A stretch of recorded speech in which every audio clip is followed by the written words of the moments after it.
అనాల్సినవి అడగాల్సినవి చాలానే ఉన్నాయి. కానీ దేవాలయం అని ఆగాల్సి వస్తుంది. కనీసం ఇక్కడి నుంచైనా నిజంలో బ్రతకమనండి, బ్రతికేలా చెయ్యండి. అయినా అది మీకు చేత కాదనుకోండి, ఎందుకంటే పెంచింది మీరే కదా. మీ లక్షణాలే అతనికి వచ్చాయి. వాణ్ణని నువ్వు చేసేదేమిటి? నువ్వు హద్దు మీరి మాట్లాడుతున్నావు. నేను హద్దు మీరితే నువ్వు పుట్టగత్తు లేకుండా పోతావు. ఇది ఎందుకే నేను అలా అనాల్సి వచ్చింది. పెద్దవారు మీరే పద్ధతి తప్పితే ఇంకెవరిని పద్ధతుల్లో ఉంచుతారు? ఏమిటి వింటున్నాను కదా అని నాకే వంకలు పెడుతున్నావు? చేసిందంతా నువ్వు చేసి నన్నంటావేమిటే? మీరేం చేయలేదని అనుకుంటున్నారా? చెప్పాలంటే చాంతాడంతుంది. శాంపుల్ గా కొన్ని చెప్తాను, వినండి. కన్న తల్లి పేగు బంధం తెంచుకొని పిల్లల్ని భూమి మీద పడేసేది వదిలేయడానికి కాదు, తనుగా తాను బ్రతకాలని, కలిసిమెలిసి బ్రతుకుతారని, ఆ వంశానికి ఈ వంశానికి పేరు ప్రతిష్టలు తీసుకొస్తారని. ప్రేమకి పేదతనం ఉండదు, కానీ దాన్ని మీరు వెతుకుతారు. అది తప్పు. పెళ్ళే వద్దని వదిలేసి వెళ్ళిపోయిన దానివి జీవితం గురించి నీకేం తెలుసని నువ్వు చెప్తున్నావే? నీకా బతకడం చేత కాదు, బతక గురించి నువ్వు చెప్తున్నావా? అనుభవాలన్నీ అందరికీ సొంతం కావు, కొన్ని విని తెలుసుకుంటారు. చూడండి, పసిపిల్లలు తప్పు చేస్తే గర్జిస్తారు, మాటలొచ్చాక తప్పు చేస్తే మందలిస్తారు, ఊహ తెలిసాక తప్పు చేస్తే భయపెడతారు, భయాన్ని వదిలేస్తే దెబ్బ కొడతారు, తనతో సమానంగా ఎదిగిన వాళ్ళకి స్నేహంగా చెప్తారు, తనకన్నా పెద్దవాళ్ళకి మర్యాదగా చెప్తారు, సరిగా వినిపించిన వాళ్ళకైనా కనిపించిన వాళ్ళకైనా ఆరిచి చెప్తారు. నేను అందుకే ఆరిచి చెప్తున్నాను. మిమ్మల్ని కాదనుకున్న దాన్ని నేను సాధించదలుచుకుంటే నన్ను సాధించండి, కానీ నా తల్లిదండ్రులు ఏం తప్పు చేశారని గుమ్మంలోకి వచ్చిన వాళ్ళని అవమానించి పంపించారు. చూడండి అమ్మమ్మ గారు, మేము దేన్నైనా వదులుకుంటామేమో గాని ప్రేమాభిమానాల్ని వదులుకోము. నా చెల్లెల్ని గాని మా అమ్మ నాన్నని గాని వేదనకి రోదనకి గురి చేయొద్దు. మీ పెద్దతనాన్ని కాపాడుకోండి. ఏమిటి ఏమిటి బెదిరిస్తున్నావా? నన్ను బెదిరించి సుఖపడ్డ వాళ్ళు ఎవరూ లేరు. నరకం అనుభవించాల్సి వస్తుంది. ఆలోచించుకుని మాట్లాడు. ఇది బెదిరింపు కాదు, తెగింపు. నేను సుఖం కోసం వెంపర్లాడటం లేదు, అందుకే చెప్తున్నాను. మీరు నన్ను నా జీవితాన్ని నాశనం చేసినా కూడా నేను బాధపడలేదు, చావుకు కూడా నేను భయపడను. అసలు నీ కంటికి నేను ఎలా కనిపిస్తున్నానే? మనుషుల్ని పీడించేదాన్ని అనుకుంటున్నావా? నాకు ప్రేమ ఆపేక్షలు తెలియవని చెప్తున్నావా? అమ్మమ్మ గారు, ఇంకా నాకు మీ మీద గౌరవం ఉంది. ఎలాగో గుడికొచ్చారు కాబట్టి నా మనసు ముక్కలు చేసిన పాపం మీ మనవడికి శాపం కాకుండా పూజలు చేయించి పవిత్రంగా తీసుకెళ్ళండి.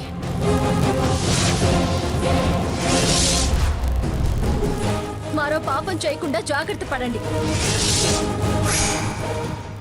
ఎందుకంటే ఆడదాని శాపం తరతరాలు వేధిస్తుందంటారు. అది నా చెల్లికే బాధ, అందుకే చెప్తున్నాను. వాళ్ళ సంసారంలో అరమరికలు రానివ్వకండి. పంతాలకి పట్టింపులకి పోతే నేను మరోలా మారాల్సి ఉంటుంది. అభిమానంతో తలొంచుతాను గాని ఆత్మాభిమానాన్ని మాత్రం తగ్గించుకోను. ఆ దేవుడి ముందు నిజం చెప్తున్నాను, నా చెల్లెలు బంగారం. మా కన్న వాళ్ళు కల్లా కప్పటం ఎరుగుని వాళ్ళు. వాళ్ళని బాధ పెట్టొద్దు. నేను మారే అవకాశాన్ని ఇవ్వొద్దు. నాకు ప్రార్థించడము తెలుసు, ప్రతిఘటించడం కూడా తెలుసు.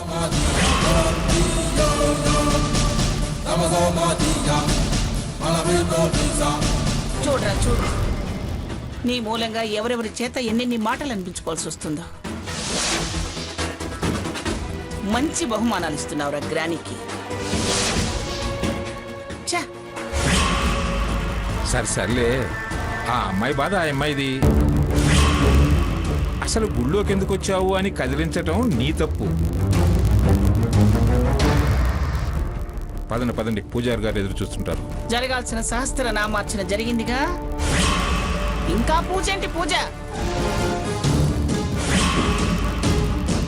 నా మనసేం బాగోలేదు. మరోసారి వద్దాం, పదండి.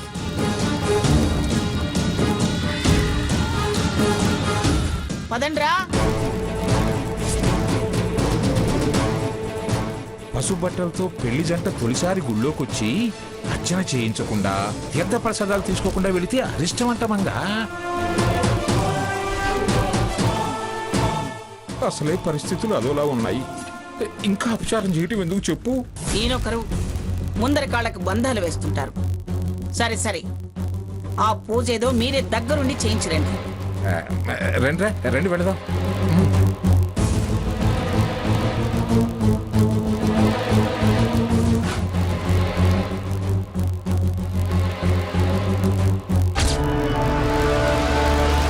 అత్తయ్య గారు,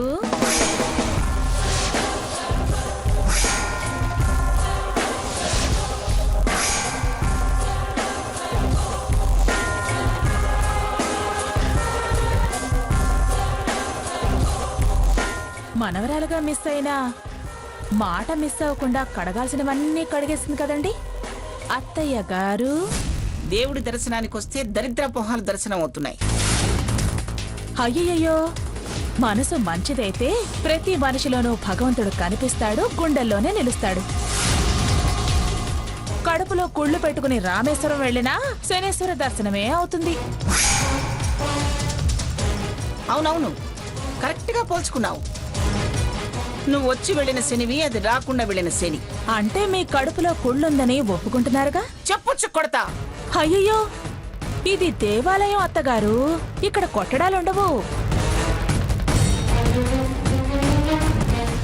చేసిన పాపాలు చెప్పుకొని ఎవరి చెంపలు వాళ్లే వాయించుకోవాలి. ఏమిటి ఏమిటి మీరంతా కూడబలుక్కుని వరుసలు వేసుకుని నన్ను వేధించాలని వచ్చారా?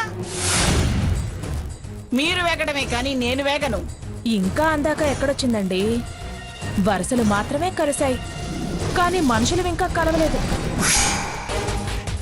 అదే జరిగితే మీ చక్రాల కుర్చీ ముందుకు జరగదు, మీరు గిరా గిరా తిరగడమే. కళ్ళు తేలేసేలా చేస్తాం.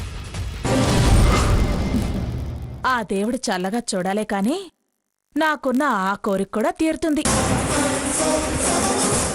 సీతలాంటి అమ్మాయి నీ ఇంట్లో పడి నలక్కూడదనుకున్నాను, అది నెరవేరింది.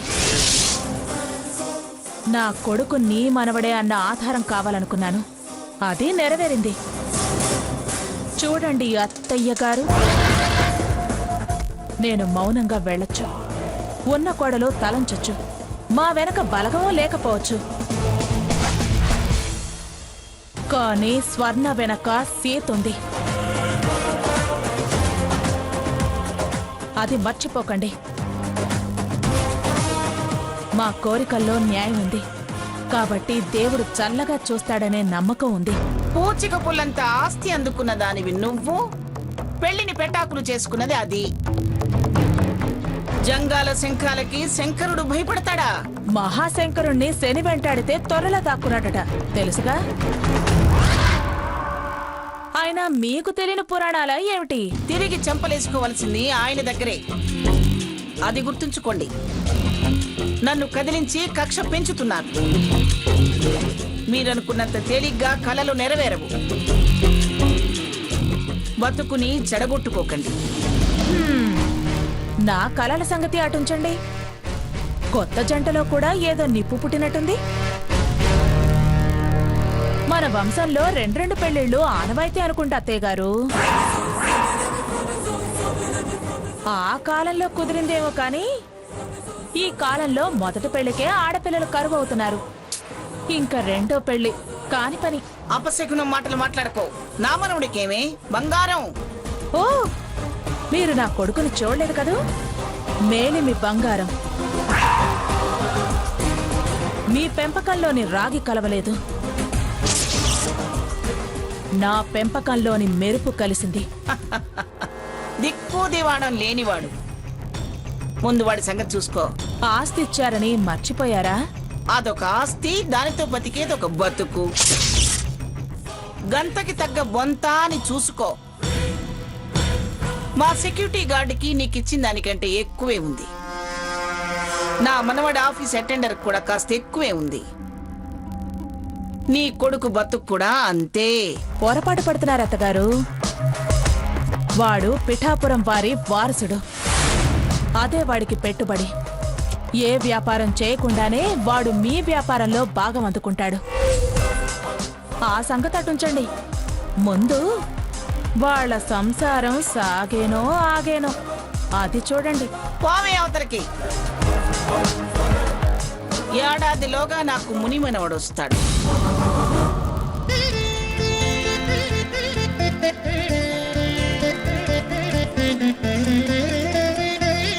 అప్పుడు పిలుస్తా.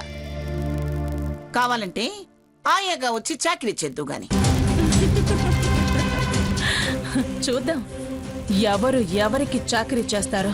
చాలా సార్లు కూసావి ఇలాంటి కూతలు. నీ అరుపులకు బెదిరేదాన్ని కాదు నేను. అలాగా? అయితే ఇక్కడ నుంచోమంటారా?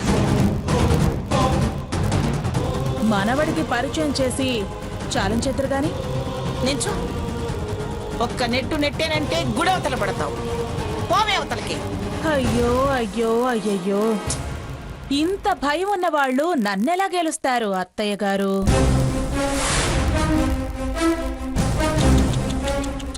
చాలా కష్టం. నేను కింద పడ్డా నన్ను నిలబెట్టే కొడుకున్నాడనే ధైర్యం ఉంది. మీకు ధైర్యం ఉందా? మీరు కింద పడితే ఎవ్వరూ లేపరు. ఎందుకంటే వాళ్ళు సుఖపడాలని చూస్తారు. శారదా,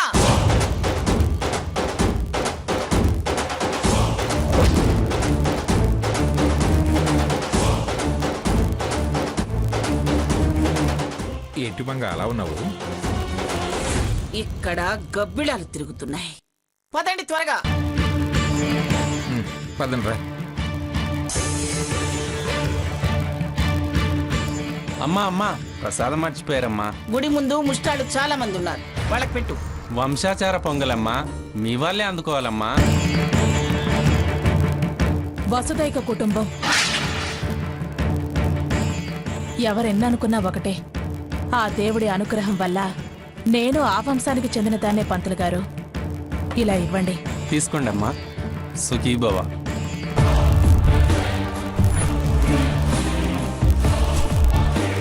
దేవుడు నన్నే కరుణించాడు. ఆరంభం బాగుంది. అగ్రతాంబూలం నాకే అందించారు అత్తయ్య గారు.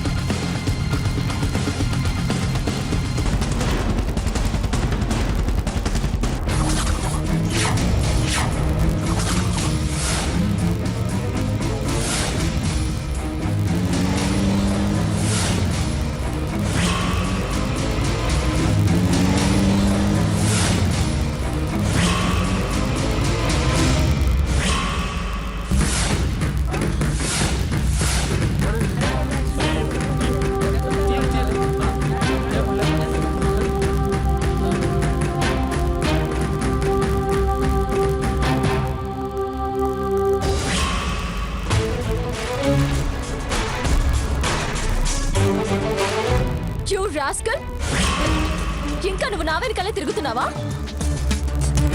ఎరా, అమ్మాయిని వెంటబడి వేధిస్తావా?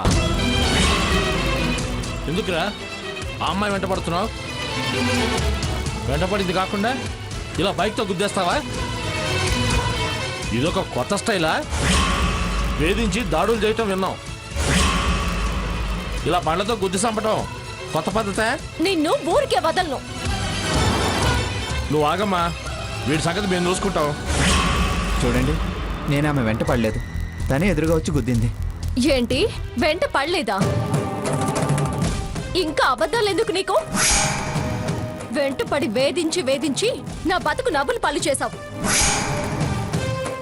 ఇంకా ఏం చేద్దామని? అలా ఇంకా చూసారేం తలిగిద్దా 4. ఎరా, ఆడపిల్ల అంటే అంత అలసైపోయిందా? సీత గారు, మీరు అపార్థం చేసుకుంటున్నారు. ఆహా, ఎరా పేరు కూడా తెలుసుకున్నావా? ఇదేదో స్కెచ్చారా? వీడిని వదలదురా. జన్మలో ఏ ఆడపిల్ల జోలికి రాకుండా బుద్ధొచ్చేలా తన్నండి. ఆడపిల్లల జీవితాలతో చెలగటలాడుతున్నాడు, వదలకండి. ఏయ్, నిన్ను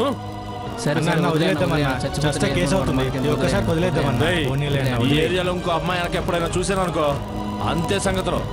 పోరా, పో.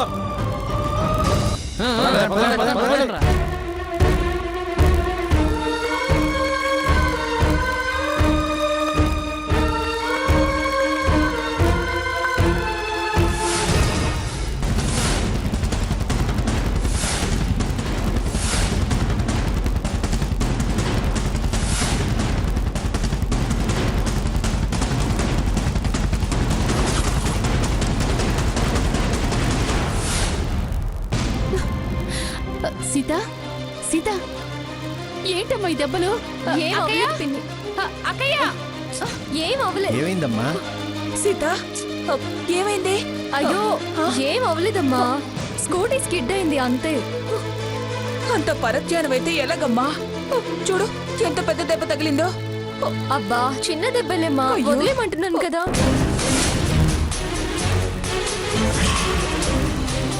అంత పరధ్యానం అయితే ఎలాగమ్మా? చూడు ఎంత పెద్ద దెబ్బ తగిలిందో. అబ్బా, చిన్న దెబ్బలేమ్మా, అయ్యో. వదిలేమంటున్నాను కదా.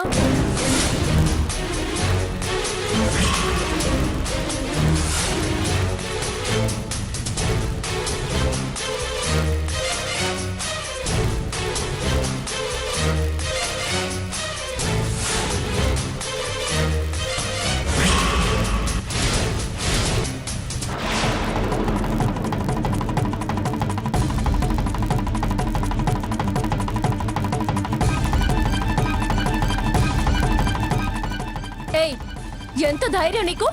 మా ఇంటికే వస్తావా? చెయ్యాల్సిందంతా చేసి ఏడుస్తుంటే చూద్దామని వచ్చావా? పోరా, పో. సీత గారు, ప్లీజ్. పిల్లవద్దలా. పిలిచే అర్హత నీకు లేదు. అలా పిలిచి పిలిచి నన్ను అవమానాలు పాలు చేశావు. నా బ్రతుకుతో ఆడుకున్నావు. నీ మూలంగా చిత్రవద అనుభవించాను. నేను ఇలా బ్రతుకుండడం కూడా చూడలేవా? ఈ కాస్త ప్రాణాలు కూడా తీద్దామని వచ్చావా? అది కాదు సీత గారు.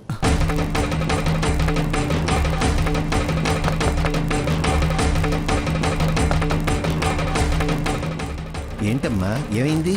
సీత, సీత గారు, సీత గారు, ప్లీజ్ సీత గారు, ఓపెన్ చేయండి సీత గారు. మీతో మాట్లాడడానికి వచ్చానండి, మీ పని మీద వచ్చాను. ప్లీజ్ అర్థం చేసుకోండి సీత గారు. సీత గారు, దయచేసి తలుపు ఒక్కసారి తీయండి.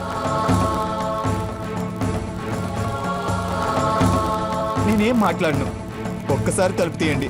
తలుపు తీస్తే మృత్యువుని ఆహ్వానించినట్టే. పో ఇక్కడి నుంచి.